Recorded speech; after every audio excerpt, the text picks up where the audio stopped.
Apa yang berlaku dekat Timur Tengah hari ini sebenarnya seakan-akan sejarah Firaun yang telah ribuan tahun dah berlalu. Dia menjelma ataupun dia hidup kembali pada zaman ini yang seakan-akan nak membuktikan kebesaran Al-Quran, sejarah Firaun, bagaimana dia dengan angkuh dan bongkak bangkit, merasakan diri dia besar tak terkalah, akhirnya dihumban di dasar lautan kerajaan dan empire yang dia bangunkan. Dan itulah yang Ustaz nampak dia berlaku di Timur Tengah sekarang ini, mirip-mirip dan sama seperti Firaun yang dahulunya Allah timpakan azab kepada empire yang dia banggakan. Apakah persamaan antara Firaun yang Allah Ta'ala ceritakan dalam Al-Quran ribuan tahun dahulu dengan apa yang berlaku dekat Timur Tengah sekarang ini? Kita boleh tengok bagaimana permulaan kejatuhan Amerika, kuasa hegemoni barat yang begitu angkuh dan besar. Ya, memang dia ada kuasa yang sangat kuat, yang mana dia mendapat satu bisikan daripada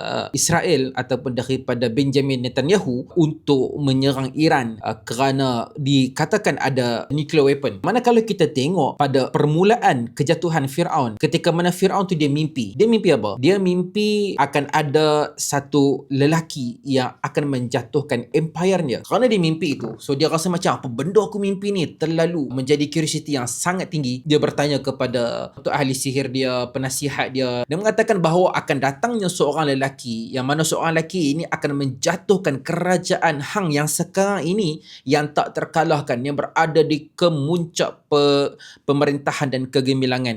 Maka kerana mimpi ini ataupun bisikan ini ataupun takwilan ini yang ditafsirkan oleh ahli sihir ataupun ahli nujum Firaun pada ketika itu, akhirnya Firaun mengambil satu keputusan yang tidak terjangka dan sangat-sangat kejam, iaitu dengan memberi arahan untuk membunuh mana-mana bayi lelaki yang lahir pada ketika itu secara skala yang sangat besar, ataupun dalam bahasa mudah kita boleh katakan dia adalah genocide ataupun satu pembunuhan beramai-ramai, kekejaman yang berleluasa.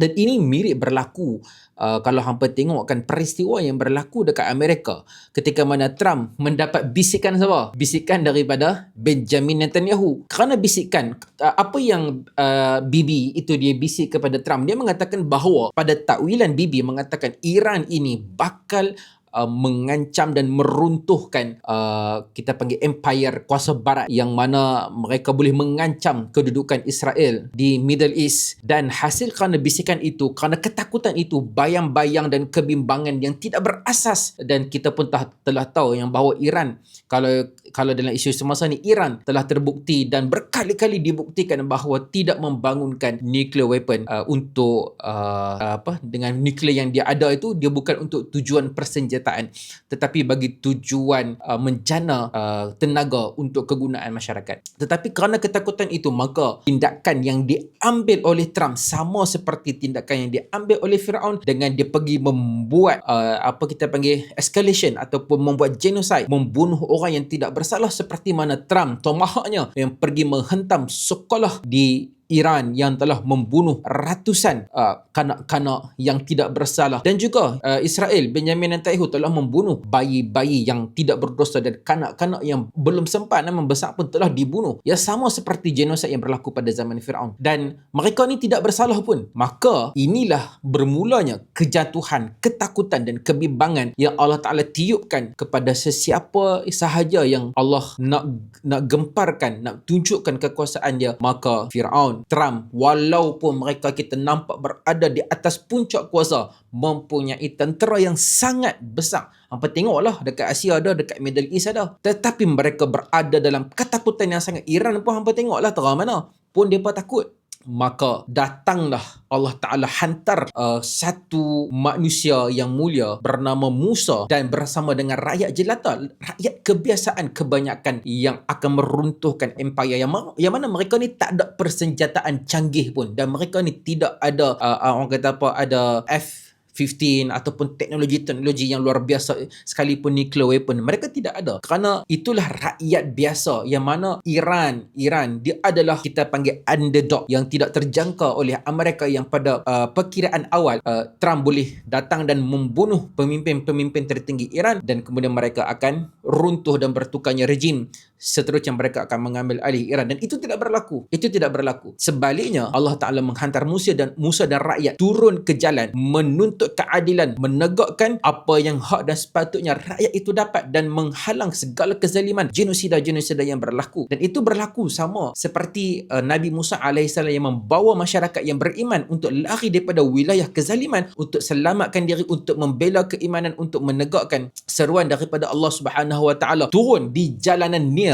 Kalau Nabi Musa, mereka beramai-ramai berbondong-bondong lalu dekat jalan Nil penuh, kemudian mereka merentasi Nil tersebut yang pada perkiraan Firaun, aku rasa aku boleh lepas, hampa ingat hampa je boleh lalu, kalau hampa boleh lalu tentu aku boleh lalu. Mereka berkira macam tu. Tetapi Firaun dia berani, dia confident, tanpa dia ni terlalu membesar diri, terlalu percaya diri, sehingga dia merasakan dia ni tak kisahlah dia bunuh orang ke apa saja, dia fikir alam ni mesti ikut arahan aku seperti mana aku mahukan. Sama seperti perangai Firaun yang merasakan diri dia Tuhan. Perangai itu juga kalau hampa tengok ada pemimpin-pemimpin yang berada di kuasa hegemoni dunia yang besar seperti di Amerika dan Israel. Mereka merasa mereka ni Tuhan, boleh buat apa saja, tak kira bunuh orang tu, buat kawan ni. Mereka tak fikir apa. Rasa ada kepala besar, orang Kedah panggil. Besar diri. Duk rasa mereka ni macam Tuhan kecil yang boleh atur segala benda di atas muka bumi ni ikut kepala suka mereka saja. Padahal Allah telah tetapkan aturan sepatutnya jadi macam mana, yang akhirnya ketika mana Firaun nak merentasi kononnya untuk menangkap dan membunuh ataupun mengejar pengikut Musa, untuk tewaskan tentera-tentera Musa, rakyat-rakyat dia yang kebanyakannya orang biasa saja, bukan orang yang ada kelengkapan tentera dan persenjataan, tidak ada. Tetapi Allah Ta'ala punya takdir membantu orang beriman, akhirnya mereka tentera-tentera Fir'aun itu runtuh dan tenggelam di dasar lautan. Daripada puncak kejayaan di era kegemilangan Fir'aun pada ketika itu, akhirnya Allah ranapkan dan Allah tenggelamkan mereka di dasar lautan, serendah-rendah di tempat bumi, di antara tempat adalah di dasar lautan. Dan Allah Ta'ala cerita benda ni dalam surah Al-Qasas. Allah kata fa'akhadnahu, Allah ambil mereka ni, wa junudahu fanabadnahum fil yam, lempak mereka, Allah tauk mereka, Allah tenggelamkan mereka dalam dasar lautan. Inilah Allah nak tunjuk, fanzur kaifa kana aqibatu zalimin, dan lihatlah macam mana kami kerjakan, kami tunjukkan kepada mereka yang melampaui batas dan zalim. Dan ini yang akan berlaku kepada kuasa dunia, yang mana sejarah pasti akan berulang, kerana kata orang Kedah, history repeat by itself. Tak tahulah, aku pakai bantai sajalah, tapi hangpa faham sudahlah. Jadi dia akan berulang, dan sejarah yang kita tengok hari ni depan mata kita dapat saksikan dan dapat ambil pengajaran. Yang selama ini Quran kita baca sekadar baca, kita tak tahu dan macam mana kita nak hidupkan baca Al-Quran itu, kita dapat faham dalam keadaan realiti semasa. Hari ni kita nak tengok apa yang Quran cerita, tak sekadar cerita yang meniti di bibir-bibir ustaz-ustazah di meja kuliah. Tidak, hari ni kita dapat saksikan kebenaran Al-Quran, bahawa akan sampai satu masa mereka yang mana yang angkuh, yang bongkak, akan sampai satu masa mereka akan jatuh tersungkur dan tenggelam di dasar lautan keegoan yang mereka bangga-banggakan. Jadi rugilah siapa yang mana dia baca Al-Quran tapi tak faham pun kepala ekor apa yang Allah Ta'ala nak sampaikan. Dan sudah pasti Al-Quran bila dia highlightkan, Allah Ta'ala mentionkan cerita sesuatu itu dalam Al-Quran, pasti ada sebab yang besar untuk kita ambil pengajaran. Baca Al-Quran, baca terjemahan, ambil intipati dia, kerana kita tak mau menjadi seperti yang Allah Ta'ala tegur dekat kita, afala yatadabbaruna al-Quran, apakah hang tak mau faham Al-Quran, tadabbur Al-Quran, ambil pengajaran, ataupun am ala qulubin aqfaluha, ataupun hati kita, jantung kita, lebih tepatnya jantung telah terkunci mati sampai tak dapat rasa mesej apa yang Allah Ta'ala nak sampaikan. Kita terlalu fokus kepada apa yang betul, salah, makhraj. Bukan dikatakan salah, itu adalah satu tuntutan, tetapi sehingga kita mengabaikan tuntutan faham Al-Quran amatlah merugikan dalam kehidupan kita. Kerana Al-Quran ini dijadikan sebagai panduan kehidupan, dan yakinlah satu hari nanti apa yang kita saksikan hari ini, kerajaan dan empire barat yang mereka bangga-banggakan hari ini, mereka akan jatuh tersungkur sebagaimana Firaun yang mereka banggakan dan angkuh satu ketika dahulu sehingga dia kata diri dia itu sebagai Tuhan pun jatuh tersungkur. Ini membuktikan bahawa kita menunggu masa kehancuran yang Allah Ta'ala